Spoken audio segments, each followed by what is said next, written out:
Jaswant and I'm here to teach some more theorems on poles and singularities. So far we have discussed about the terms of singularities and its types. Then we have discussed poles and essential singularities. In this video we are going to discuss some more theorems on poles and singularities, and let's go for it. We have to recall some of the few things which are very helpful in understanding the concepts. So first one is, what are singularities? We have already discussed. I'm revising for you again. Singularities are the functions which are analytic at all the points of a bounded domain except at a finite number of points. These exceptional points are called singular points. Now the points where the function is not defined and the points where the functions are not analytic, such of the points are known as singular points, right? Then is, what is an isolated singularity? A point z0 is said to be an isolated singularity of a function fz if fz is analytic at each point in some neighborhood of z0. If I am having the point z0 and if I make a neighborhood of z0, right, the point where the function is not analytic, and if in its neighborhood the function is analytic at each point, if you consider any neighborhood of z0, then you say that this singularity is isolated one.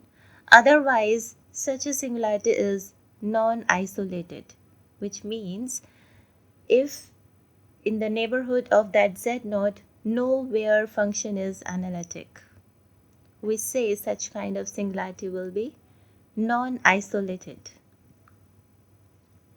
Third one is, if the principal part of a function fz at z equal to z0 consists of finite number of terms, say m. So we say that z0 is a pole of order m, and if there is only one term, we say that z0 is a pole of order 1, that is, it is a simple pole, right? Now here, if your function is expressed as summation n going from 0 to infinity a n z minus z0 the power n plus, now this is your regular part and this is your principal part. This is your regular part. Now if in the principal part we are having the number of terms m, then we say that pole is of order m, right?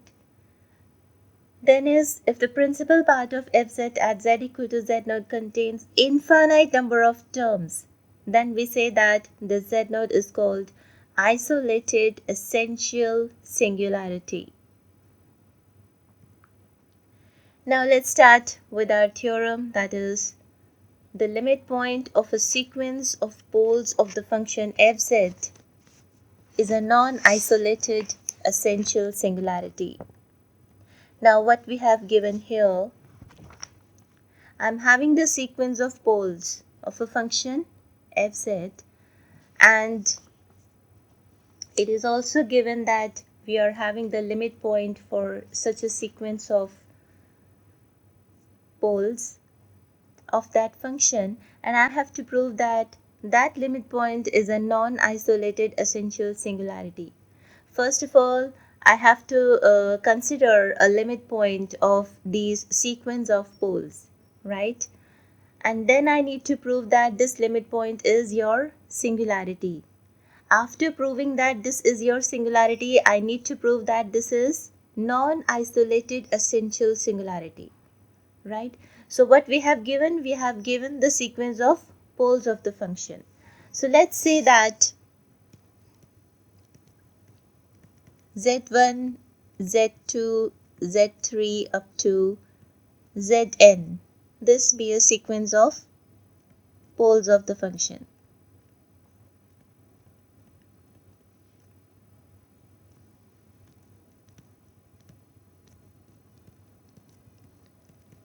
fz, right? And let's consider their limit point. So it's having a limit point, say z0.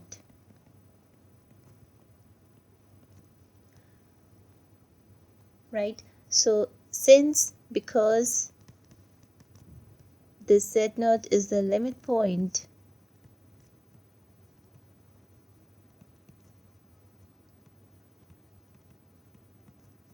of sequence of poles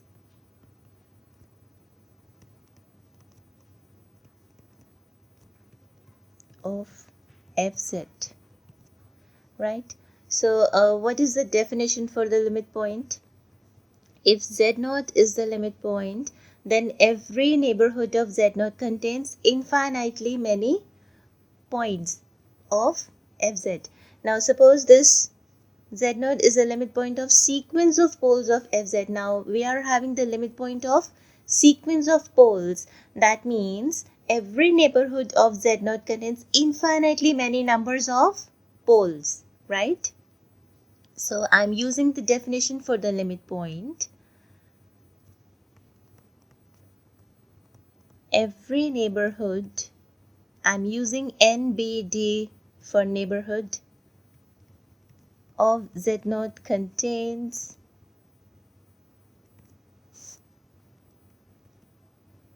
infinitely many poles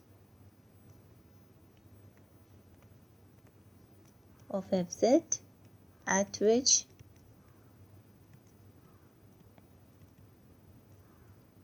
fz becomes obviously unbounded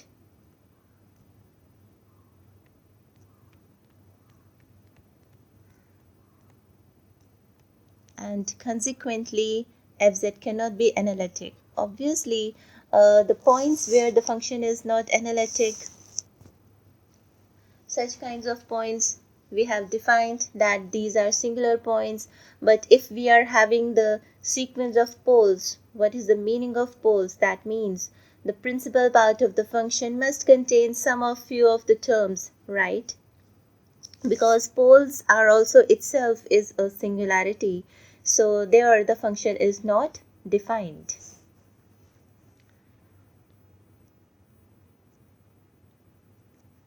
So fz becomes unbounded and consequently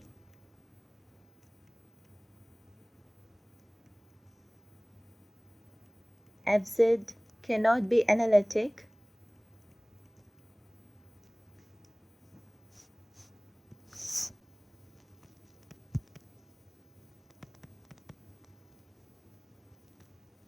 at z equal to z0. What is z0? It is a limit point of the poles. Now the function is said to be analytic at a point z if z is an interior point of some region where fz is analytic, right? So here fz is not analytic at z equal to z0. Now if the function is not analytic at any point, we say that that point is your singularity. So z equal to z0, I'm writing that this is a singularity, which is very important to state or prove first, right? Now since every deleted neighborhood of z0 contains infinitely many poles of fz, deleted neighborhood, that means I'm accepting this point z0. Now this z0 is because it is your now singularity, and if I make some neighborhood of z0, and we have just defined that if z0 is your limit point, then every neighborhood of z0 contains infinitely many number of poles, and because I'm having infinitely many number of poles, so everywhere function is not analytic, right? So because now that means the neighborhood of z0, in the neighborhood of z0, nowhere function is analytic. And z0 itself is also a singularity, right? This is your point z0 and this is suppose its neighborhood. And its neighborhood is containing so many poles, infinitely number of poles it is having. Now because we have stated that z0 is your singularity, and also in its neighborhood function is nowhere analytic, and it's also unbounded.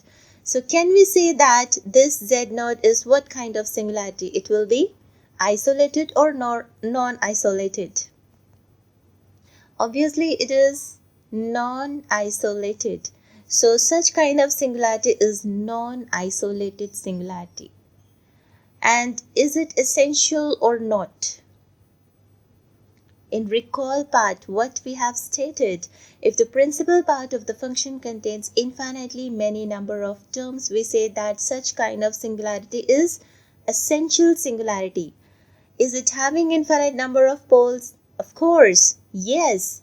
That means its principal part is containing infinitely number of terms because we are having infinitely number of poles, not finite terms of principal part, right? So now we can see that this z0 is essential singularity, plus it is also non-isolated. These 2 points are clear? Yes. So now can I write that this z0 is your non-isolated essential singularity. Why singularity? Because just now I have proved that this is also your singularity, where the function is not defined. So now I'm writing this as a result, which is the end of the part of this proof. Now z0 is your singularity, and since every neighborhood,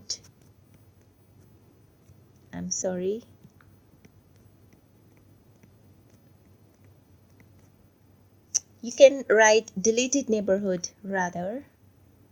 Every deleted neighborhood of z0 contains infinitely many poles of fz. So therefore fz cannot be analytic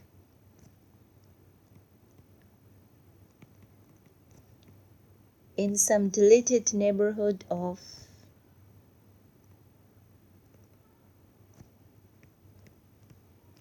z0. Thus z0 cannot be isolated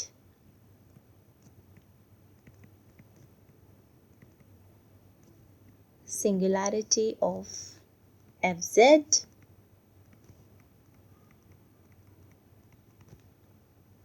Hence z equal to z0 is a non-isolated essential singularity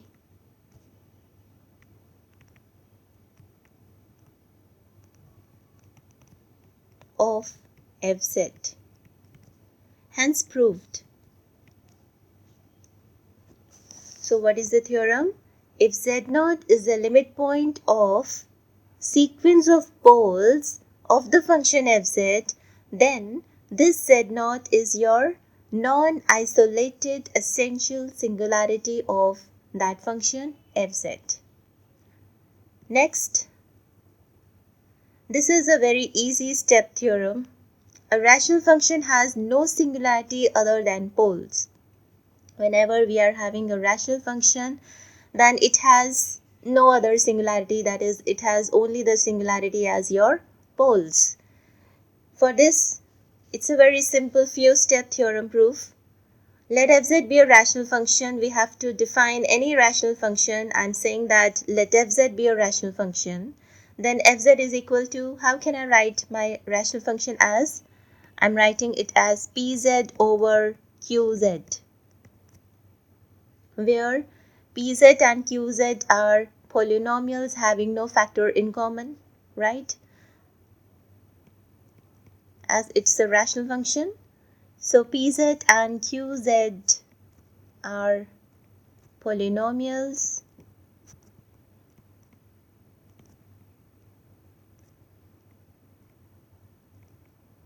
having no factor in common.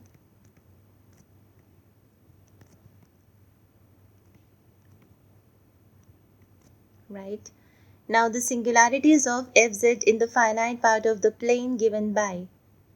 How can we find out the singularity from this function? What are the singularities where the points are not defined, right? The points where the function is not defined, such points are your singular points, or the points where the function is not analytic, such points are your singular points.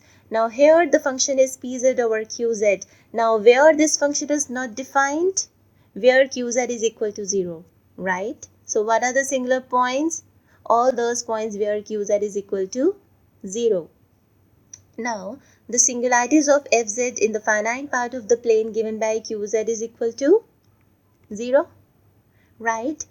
Now, you can also look here that the zeros of qz are actually the poles of 1 by qz.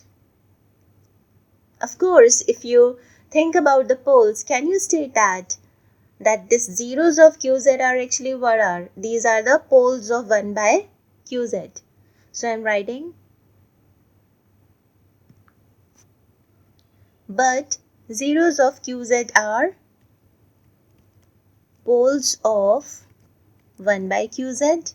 We can write like this.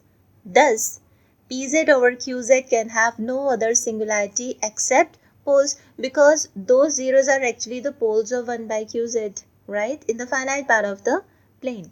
So hence the rational function has no singularity other than poles. It's just a few simple step theorem.